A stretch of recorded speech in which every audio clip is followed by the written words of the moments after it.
এই ঘুম এই জিনিসটা কিন্তু আসলে একটা বিভ্রান্তিকর জিনিস বিবর্তনীয় দৃষ্টিকোণ থেকে। মনে করেন আপনার একটা বাচ্চা হয়েছে, আপনি ডাক্তারের আপনাকে একটা সুসংবাদ দিল যে গুড নিউজ, আপনার পুত্র সন্তান কিংবা কন্যা সন্তান হয়েছে, সে সম্পূর্ণ সুস্থ, তার ওজন ঠিকঠাক আছে এবং তার কোনো শারীরিক সমস্যা নেই। তো আপনি শুনে খুব খুশি হলেন। 5 মিনিট পরে সে বলল তবে একটু সমস্যা আছে। সমস্যাটা কি? যে সে দিনের একটা মানে গুরুত্বপূর্ণ সময় সে আসলে অজ্ঞান হয়ে থাকবে, এবং শুধু যে অজ্ঞান হয়ে থাকবে শুধু তাই না, এটা যে শৈশবে শুধু তাই না, এটা সারা জীবন সে অজ্ঞান হয়ে থাকবে। নিয়মিত সে আর কি একটা রুটিন ওয়াইজ সে এরকম কোমার মধ্যে চলে যাবে, এবং মাঝে মাঝে আপনার কাছে মনে হবে সে আসলে মরেই গেছে।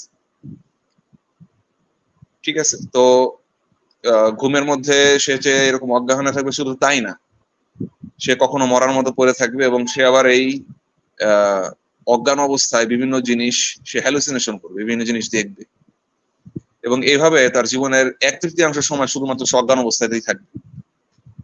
তো এই কথা যদি আপনাকে কোনো ডাক্তার বলে, আপনি স্বাভাবিকভাবে পুরো ভরকে যাবেন যে সর্বনাশ, কি বলতেছে,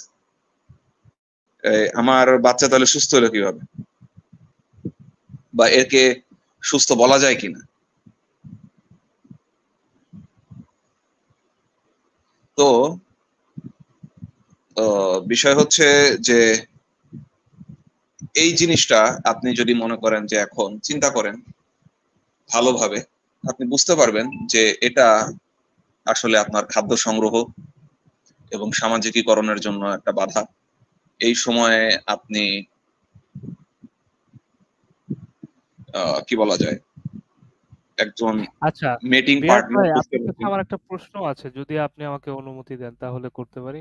জি জি, অবশ্যই অবশ্যই ভাই। আচ্ছা, যেহেতু এটা সমস্যাকে এড়ানোর জন্য এই লাইভটা করা, তো আপনি কি আমাকে একটু বলতে পারবেন যে আসলে হ্যালুসিনেশন বলতে এখানে কি কি অ্যাক্টিভিটিস গুলো, মানে কি কি দেখতে পারে হ্যালুসিনেশন, এরকম কোনো, মানে আপনি নিশ্চয়ই তো তাহলে রোগীর বেশ কিছু স্টেটমেন্ট আপনি জানেন, তো সেই বিষয়ে যদি একটু কিছু বলতেন, মানে কি কি ধরনের প্রবলেম হ্যালুসিনেশনের মাধ্যমে সে ফেস করতে পারে। না, বেসিক্যালি এখানে আপনার হ্যালুসিনেশন তো আপনার যেটা মনোবিজ্ঞানীরা উল্টোপাল্টা বোঝায় দেখা। যে জাগ্রত অবস্থায় দেখা, জাগ্রত অবস্থায় এক্স্যাক্টলি। দেখা, এবং ভুল কিছু দেখা, এবং তার কাছে মনে হওয়া যে এটা বাস্তবে ঘটছে এরকম মনে হওয়া। এটা বাস্তবে রিয়েলে এখানে আছে। হ্যালুসিনেশন বেসিক্যালি স্বপ্ন বোঝানো হয়েছে। যে ঘুমের মধ্যে আমরা যে স্বপ্ন দেখি এবং আমাদের কাছে কিন্তু স্বপ্নটা বাস্তব মনে হয়, হঠাৎ উপর থেকে নিচে পড়ে গেলে ধাপ করে আমরা ঘুম থেকে জি উঠে জি যাই, এই মনে হচ্ছে যেন জি আমি সত্যি সত্যি নিচে পড়ে গেছি, তাই না? হুম, তো জি এই জি যে জি একটা বাস্তব অনুভূতি হওয়া, এবং কিছু কিছু মানুষ যাদের মনে করেন যে আপনার বিভিন্ন স্লিপ ডিসঅর্ডার আছে, যে দেখা যাচ্ছে যে সে তার ঘুমের মধ্যে প্যারালাইসিস হয় নাই, সে ঘুম থেকে উঠে এই স্বপ্নে যা দেখতেছে ওই অনুযায়ী সে হাঁটাচলা করতেছে। আবার দেখা যাচ্ছে যে কিছু লোক তারা ঘুম থেকে জেগে গেছে কিন্তু তার প্যারালাইসিস এখনো আছে, সে হুম নড়াচড়া হুম, করতে পারতেছে না। জি, তো এরকম বিভিন্ন সমস্যা তো মনে করেন যে সমস্যা থাকেই হতে পারে। বেসিকলি। তো এই জিনিসগুলো মনে করেন আপনার সন্তান ফেস করবে। আপনার সন্তান যদি এই জিনিসগুলো ফেস করে, আপনি তো স্বাভাবিকভাবেই একজন দায়িত্বশীল গার্জিয়ান হিসেবে, হ্যাঁ হ্যাঁ, পিতামাতা অভিভাবক। হিসেবে আপনি জি, ভয় পাবেন যে এটা কোন ধরনের। ডেফিনেটলি। হ্যাঁ, পিতামাতা সবসময় টেনশন করবে তখন এরকম একজন সন্তানকে নিয়ে। তো পাশাপাশি মনে করেন এই যে ঘুম, এই ঘুমের কারণে মনে করেন আপনি ওই সময়টাতে দিনের 1/3 সময়ে আপনি প্রজনন করতে পারছেন না। অথচ বিজ্ঞানীদের মতে জীবের উদ্দেশ্যই হচ্ছে কি প্রজনন করা, তাই না? বিবর্তন জি জি মনে জি, করেন এই প্রজননের মাধ্যমে তো জীবের বিবর্তনটা ঘটছে। জি এত জি জি, গুরুত্বপূর্ণ জীবের একটা কাজ পরিচয় আপনি করতে ঘটছে। পারছেন না। আহ, হুম, এই সময় মনে করেন আপনি আপনার যে মিলন সঙ্গীকে খুঁজতে পারছেন না, আগে হলো আগে, তাই না? হ্যাঁ। সাপোজ আপনার একটা পিঁপড়া সে ঘুমায় থাকে দিনের একটা অংশ, এই সময় সে কিন্তু কোনো রানী পিঁপড়ার কাছে মিলিত হতে পারে না। পারবে না। আবার এই সময়ে সে নিজেকে স্যাটিসফ্যাক্ট না। নিজেকে রক্ষা করতে তো পারেই না, আবার তার সন্তানকেও রক্ষা করতে পারে না এই ঘুমের সময়টাতে। বুঝতে পারছি। তো স্বাভাবিকভাবেই এই সময়টায় মনে করেন যে আপনি শিকারী প্রাণীর শিকার হতে পারেন। তো এত স্বাভাবিকভাবে। এত কি বলা যায়, হ্যাঁ, এত এত ঝুঁকিপূর্ণ একটা জিনিস কেন কারণ শিকারী বিবর্তনীয় প্রাণী তো পদ্ধতিতে আর আমার আসলো? রুটিন জেনে এসে আমাকে ধরবে না। ও দেখবে সুযোগ পাইছি, অ্যাটাক করে ফেলছে এইরকমটা। জি এটা করে ফেলবে, ঠিক না? ঘুমায় আছে তো কি হয়েছে, জি। হুম, এটাই আর কি।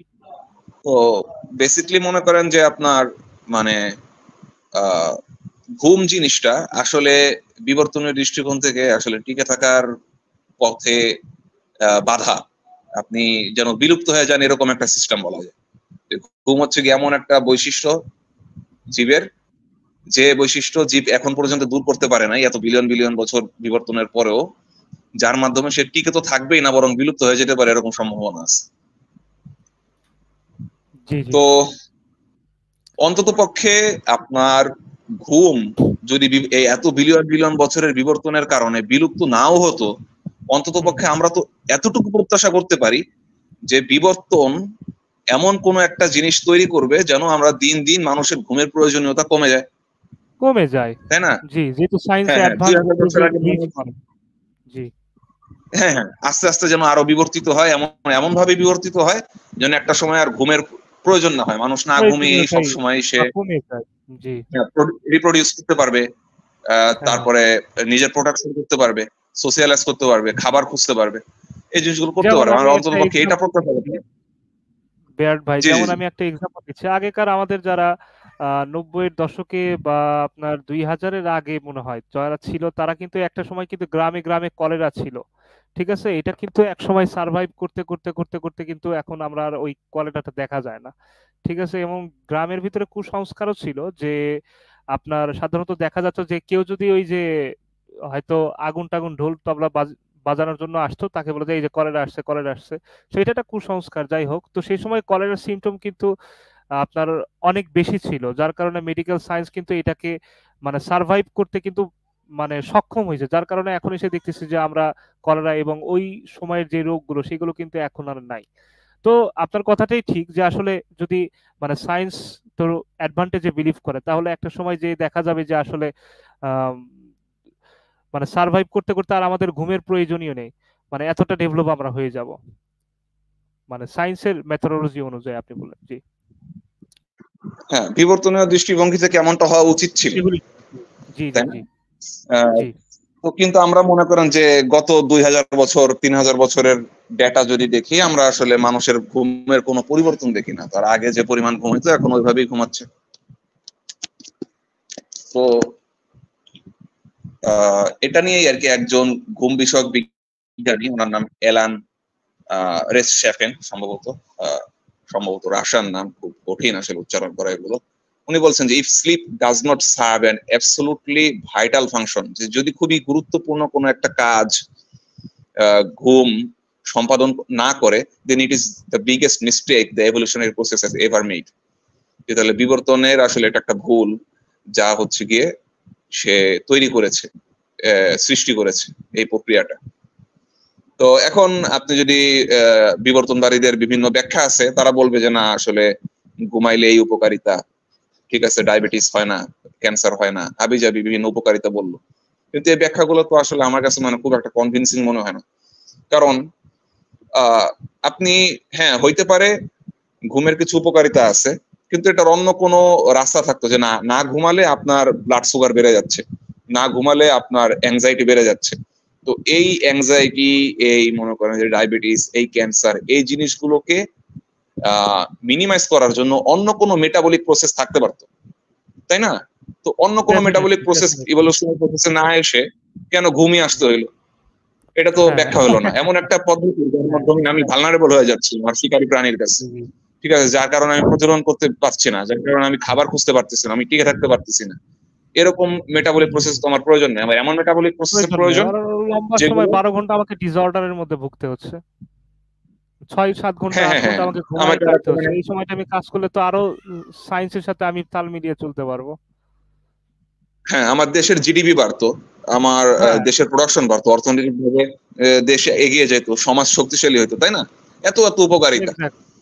তো যাই হোক, এটা আর কি মনে করেন যে এমনকি মানে ঘুম বিশেষজ্ঞদের মধ্যেও আর কি এই জিনিসটা একটা ইসের তৈরি করছে, একটা মানে তারাও হতবুদ্ধি শিকার হয়ে গেছে যে এরকম কেন হয়। তো যাই হোক, এখানেই মূলত আমাদের এই ভূমিকার কিছু অংশ আমরা অতিক্রম করলাম।